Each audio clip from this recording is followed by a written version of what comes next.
fellow Nigerians. My great people. It's me Diko Trumano again, the presidential candidate of the Republican Party of Nigeria for the 2027 elections. This is a follow-up on my first address centered on Nigeria's health sector. You can find a link to the first speech and some of my previous speeches concerning my plans for different sectors of our country in the details under this video.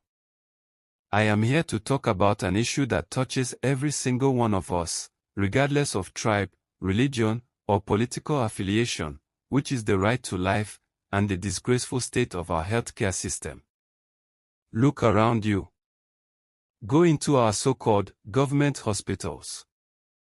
What do you see? You see derelict, ill-equipped structures.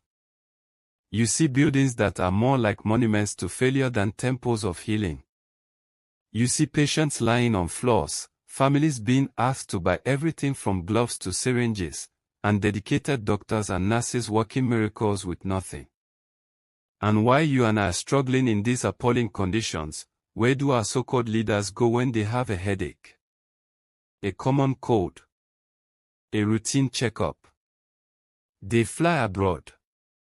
They board first-class flights to London, to India, to the United States, spending millions of dollars of your money, our Commonwealth, on treatment for the tiniest of ailments.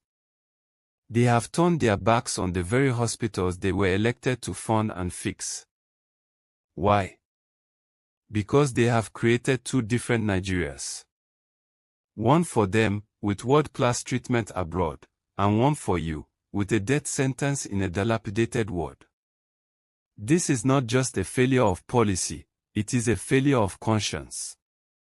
It is a betrayal of the highest order. And what is the result of this neglect? Our brilliant, talented Nigerian doctors, nurses, and consultants are voting with their feet.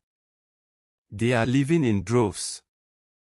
They are not leaving because they do not love Nigeria, they are leaving because they cannot feed their families on the peanuts we pay them.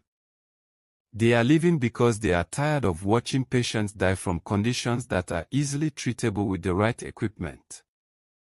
We are training the best, only to lose them to foreign lands that value them more. This brain drain is a national emergency. But, my people, I, Diko Trumano, say enough is enough. Today, I present to you my innovative and actionable plan to revamp the Nigerian health sector. Themed, the National Health Restoration Agenda.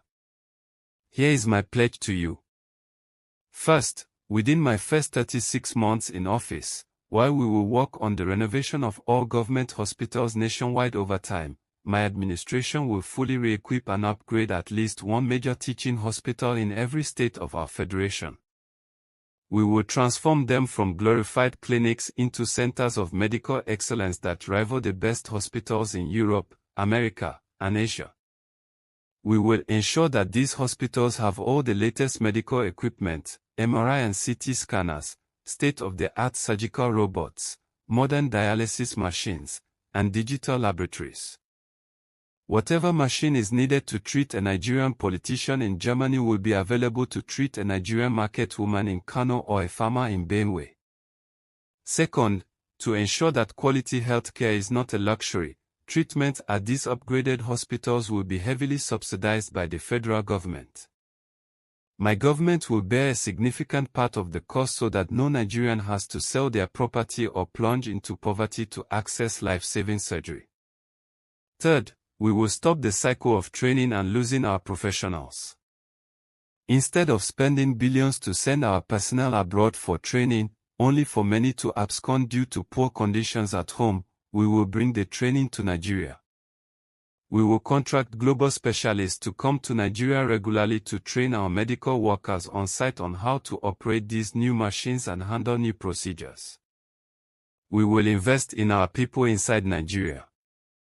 And with this done, listen to me clearly, there will be a blanket ban on all Nigerian political office holders and government officials traveling abroad for medical treatment on government funds. If it is good enough for the Nigerian people, it is more than good enough for those who serve them. From the president to the local councillor, If you are sick, you will be treated right here in Nigeria. Furthermore, for highly complex cases where we may not yet have a local specialist, we will not fly the patient out, we will fly the specialist in. We will contract world-class experts to come to Nigeria for months at a time to perform operations and train our local teams. This way, many Nigerians will have access to procedures that were hitherto reserved only for the elites who could afford to travel. Finally, we will conduct a comprehensive review of the salaries and benefits of all federal government health workers. We will look at a holistic increase to a point where our salaries can compete with some of the offers our professionals get abroad. We will make staying in Nigeria a rewarding and dignified choice. My fellow Nigerians, let us build a Nigeria where your health is not determined by your wealth. Let us build a Nigeria we can all be proud of. Join me. Let's make Nigeria great again. Thank you, and God bless the Federal Republic of Nigeria.